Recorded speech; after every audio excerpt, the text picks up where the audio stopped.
Lejos del mundanal ruido, por Thomas Hardy. Capítulo 3. Una muchacha a caballo. Conversación. Rompía el día perezosamente. Su sola llegada a la tierra es motivo de un nuevo interés, y por ninguna razón en particular, salvo porque el incidente de la noche había ocurrido allí, Oak se adentró de nuevo en los campos. Deteniéndose para reflexionar, oyó los pasos de un caballo al pie de la colina y no tardó en ver un pony rojizo montado por una muchacha, subiendo por el sendero que conducía hasta más allá de la choza del pastor. Era la joven de la noche anterior. Gabriel pensó al instante en el sombrero que ella dijo haber perdido con el viento. Tal vez fuera en su busca. Rastreó rápidamente la zanja y luego de caminar unos 10 metros halló el sombrero entre las hojas. Gabriel lo recuperó y regresó a su choza. Se instaló cómodamente y observó por la tronera el avance de la muchacha. La joven se acercó y miró a su alrededor, luego hacia el otro lado del seto. Gabriel estaba a punto de salir para restituir el objeto perdido, cuando un hecho inesperado lo indujo a suspender la acción por el momento. Más allá de la choza, el sendero cortaba en dos la finca. No era un camino de herradura, sino una mera senda pedestre, y las ramas se extendían horizontalmente a pocos metros del suelo, haciendo imposible cabalgar, erguidos bajo ellas. La muchacha, que no llevaba un sayo de jinete, miró al instante a un lado y a otro, como si quisiera asegurarse de que la humanidad entera estuviese fuera de la vista, y se tumbó con destreza sobre el lomo del pony, apoyando la cabeza en la cola del animal, los pies contra sus flancos delanteros, los ojos vueltos hacia el cielo. Cambió de posición con la rapidez de un martín pescador y el sigilo de un halcón. Gabriel apenas pudo seguirla con la mirada. El alto y desgarbado pony parecía acostumbrado a estas prácticas. Siguió amblando despreocupadamente. De este modo pasó la muchacha bajo las ramas bajas. Parecía el artista sentirse a sus anchas entre la cabeza de un caballo y su cola. Y una vez superada la necesidad de tan extraña postura, habiendo dejado atrás la finca, optó por una nueva, mucho más cómoda que la anterior. No usaba silla de mujer y era evidente que resultaba imposible encontrar firme asiento en posición lateral sobre el cuero liso de su montura. Regresando de un salto a la perpendicular, como un árbol joven y combado, y satisfecha de que no hubiera nadie a la vista, la joven se sentó tal como la silla exigía, y no como cabría esperar de una mujer, y salió al trote en dirección de Towneley Mill. Oak se sintió divertido, acaso un punto perplejo, y tras colocar el sombrero en la choza, regresó con sus ovejas. Una hora después la joven regresaba, correctamente sentada esta vez, con un saco de salvado delante de ella. Cuando se aproximaba a la choza se encontró con un niño que llevaba un cántaro de leche y acudió a sujetar las riendas del pony mientras la joven desmontaba. El niño se llevó el caballo, dejando el cántaro junto a la muchacha. Una sucesión de sonidos suaves alternados con otros más fuertes salió de la choza, indicando sin ningún género de dudas que alguien estaba ordeñando una vaca. Gabriel cogió el sombrero perdido y esperó junto al camino que habría de tomar la joven para bajar la colina. La vio llegar, el cántaro en una mano, balanceándose contra su rodilla. Llevaba el brazo izquierdo extendido para mejor equilibrio y mostraba una extensión de carne desnuda suficiente para que Oak desease que eso mismo hubiese ocurrido en verano, cuando se habría visto el brazo entero. Había en el aspecto y en los modales de la muchacha una viveza que mostraba a las claras su satisfacción con su propia existencia, y esta insolente suposición en modo alguno resultaba ofensiva, pues quien la albergaba sentía que era en conjunto cierta. Como sucede cuando se detecta un acento excepcional en el tono de un genio, lo que podría haber tornado ridícula la mediocridad, era en ese caso una muestra más de su evidente poder. Con cierta sorpresa vio la muchacha asomar el rostro de Gabriel como la luna por detrás del seto. El cambio que se produjo en la confusa idea que el granero se había formado en los encantos de la muchacha, ahora su verdadero retrato se presentaba ante él, no supuso tanto una decepción como una diferencia. El punto de partida seleccionado por el juicio fue la estatura. Parecía alta, aunque el cántaro era pequeño y el seto diminuto. De ahí que dejando un margen para el error resultaba de la comparación con estos objetos. La joven acaso no superase la talla apetecida como óptima por las mujeres. Sus principales rasgos eran severos y regulares. Quienes recorren los condados en busca de belleza quizá hayan observado que en el caso de las mujeres inglesas, un clásico rostro rara vez va unido a una figura del mismo corte, siendo así que los rasgos más perfectos suelen resultar demasiado grandes en relación con el conjunto, y que una figura graciosa y proporcionada de 8 cabezas termina normalmente en unas líneas faciales más bien caprichosas. Sin convertir a una ordeñadora en una ninfa, cabría decir que la crítica estaba fuera de lugar en ese caso, y Oak observó con largo y consciente placer las proporciones de la muchacha. El contorno superior de su figura permitía inducir que la joven tenía un cuello y unos hombros bonitos, aunque nadie los había visto desde su infancia. Caso de haberla visto con un traje escotado, habría echado a correr para esconderse entre los arbustos. Mas no era en modo alguno una muchacha tímida, tan solo tenía el instinto de trazar la línea que separa lo que se ve de lo que no se ve un poco más arriba de lo que acostumbra a hacerse en las ciudades. Que los pensamientos de la muchacha asomaran a su rostro no bien captó los atentos ojos de Oak, era natural y casi inevitable. La afectación que demostró podía pasar por vanidad, de haber sido un poco más pronunciada, y por dignidad, de haber sido un poco menos. Los rayos en la visión masculina parecen producir una suerte de cosquilleo a los rostros de las vírgenes de los distritos rurales, y la muchacha se frotó la cara con la mano, como si Gabriel hubiese irritado su superficie rosácea con una caricia real, y la libertad de sus movimientos quedó de inmediato reducida por el recato. Empero, fue el hombre quien se ruborizó, la muchacha en absoluto. «He encontrado un sombrero», dijo Oak. «Es mío», respondió ella, y por sentido de la proporción contuvo las ganas de reír, no pasando de esbozar una ligera sonrisa. «Se me voló anoche». «¿A la 1 de la madrugada?» «Pues sí», se mostró sorprendida. «¿Cómo lo sabe?» «Estaba allí». «Es usted el hacendado Oak, ¿no es cierto?» «Más o menos. Vivo aquí desde hace no mucho». «¿Es grande su granja?», preguntó, redondeando los ojos y echando hacia atrás el pelo, que era negro en las zonas más oscuras de su melena, pero como hacía ya una hora de que los rayos del sol tocaban sus abundantes rizos, tenía estos un color particular. «No, no es grande, unos 100 acres. Quería encontrar mi sombrero esta mañana. He tenido que ir a caballo hasta Telwell Mill». «Sí, lo sé». «¿Cómo lo sabe?» «Porque la vi». «¿Dónde?», inquirió ella, mientras un asomo de duda inmovilizaba por completo cada músculo de su rostro y de su cuerpo. «Aquí, cruzando la finca y bajando la colina», explicó Oak con aire de estar demasiado seguro sobre algo que tenía en mente, mientras miraba a un punto remoto en la dirección mencionada, y volviéndose a continuación para encontrar los ojos de su interlocutora. Algo le hizo apartar sus ojos de los de ella, tan deprisa como si lo hubiesen sorprendido robando.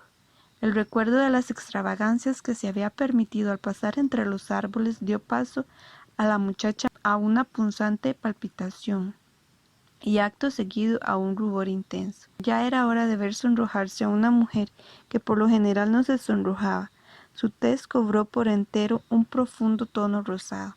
El semblante de la joven fue pasando poco a poco desde el rubor virginal por todas las variedades provenzales del carnado hasta alcanzar el carmesí toscano, mientras Oak, por consideración, volvía la cabeza. El comprensivo hombre siguió mirando hacia otro lado y preguntándose cuándo se recuperaría ella lo suficiente para volver a mirarla. Oyó entonces algo que parecía el revoloteo de una hoja en la brisa y enfocó la mirada. La muchacha había desaparecido.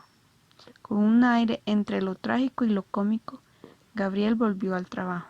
Pasaron 5 mañanas y 5 noches. La joven acudía regularmente a ordeñar la vaca sana y a ocuparse de la enferma, sin consentir jamás que su vista se desviase hacia Oak. Se sentía profundamente ofendido por su falta de tacto, no por el hecho de que hubiera visto algo sin poder evitarlo, sino por hacerle saber que lo había visto. Pues así como no hay pecado sin ley, no hay sin ojos impudicia, y ella parecía sentir que la secreta observación de Gabriel la convertía en una mujer indecorosa sin su connivencia. Esto fue causa de gran pesar en él, además de un contratemps que produjo en la vida un calor latente y ya experimentado en otras ocasiones. El encuentro bien podría haber terminado en lento olvido de no haber sido por un incidente que ocurrió al final de esa misma semana.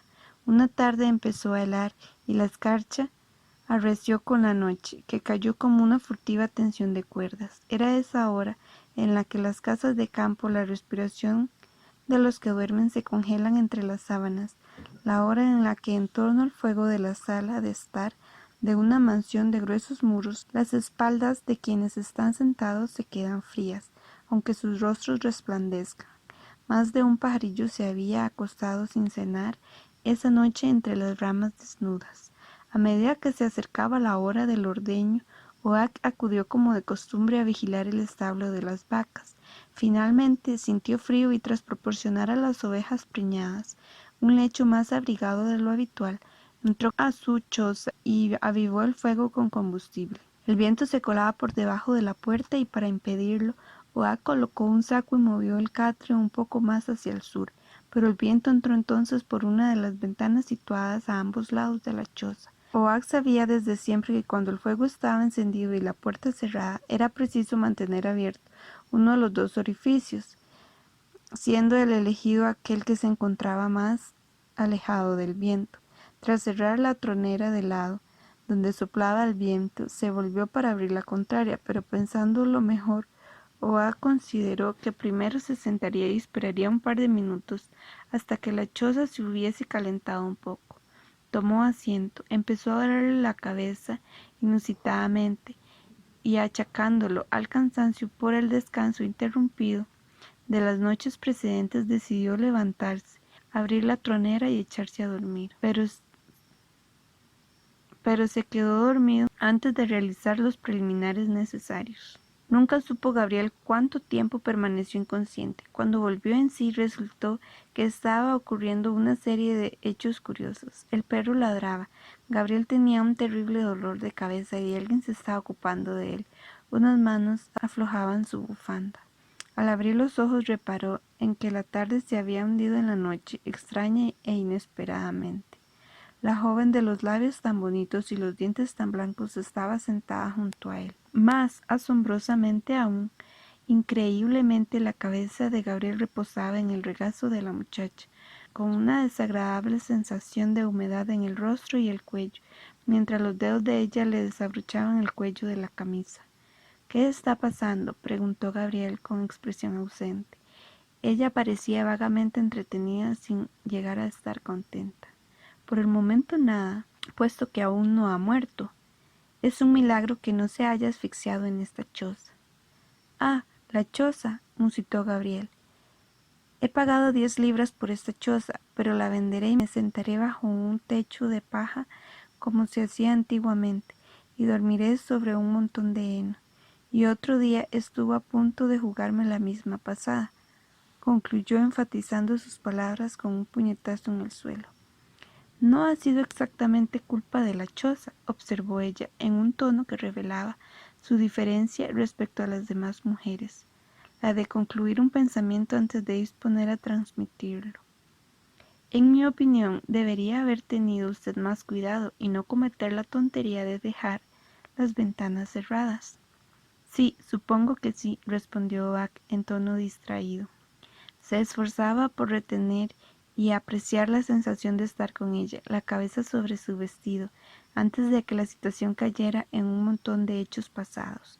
Deseaba que ella captase sus sensaciones, pero antes intentaría transportar un olor en una red que comunicarle sentimientos tan intangibles a la tosca red del lenguaje, y optó por guardar silencio.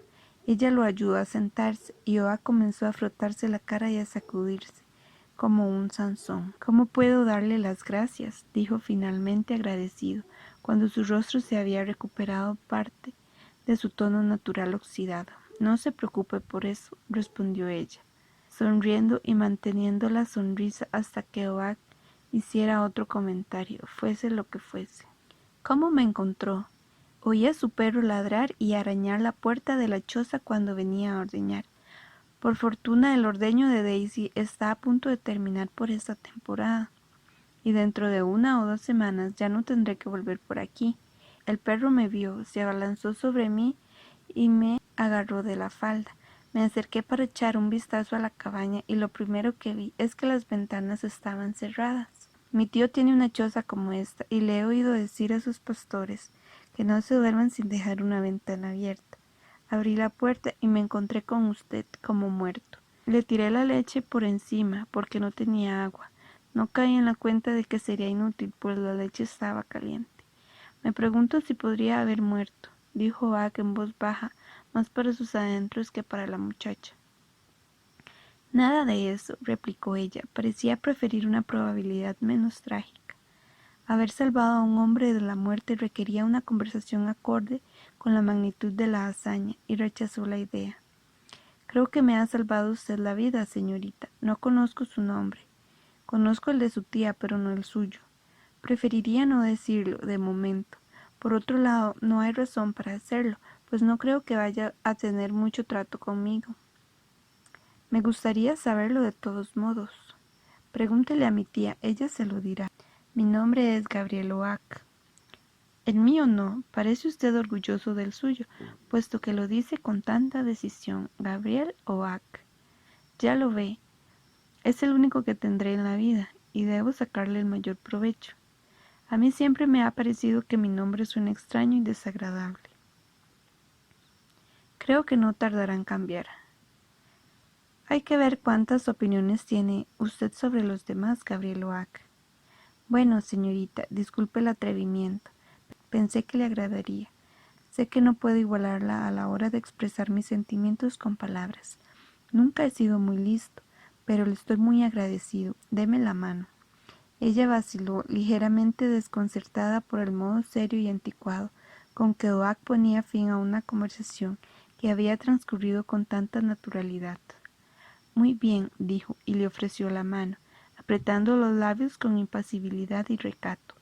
Gabriela detuvo solo un momento y por miedo a resultar demasiado efusivo, se volvió bruscamente hacia el lado contrario, apenas rozando los dedos de ella, como hace la gente mezquina. «Lo siento», dijo al instante. «¿A qué se refiere?» «Siento haberle soltado la mano tan deprisa». «Puede volver a estrecharla si lo desea. Aquí la tiene». Y le ofreció de nuevo la mano. Oak la retuvo más tiempo esta vez, de hecho, la retuvo demasiado. «Qué suave es, no está seca ni cuarteada ni nada, a pesar de que estamos en invierno», observó. «Bueno, ya es suficiente», dijo ella, aunque sin retirar la mano. «Supongo que está usted pensando que le gustaría besarla. Puede hacerlo si lo desea».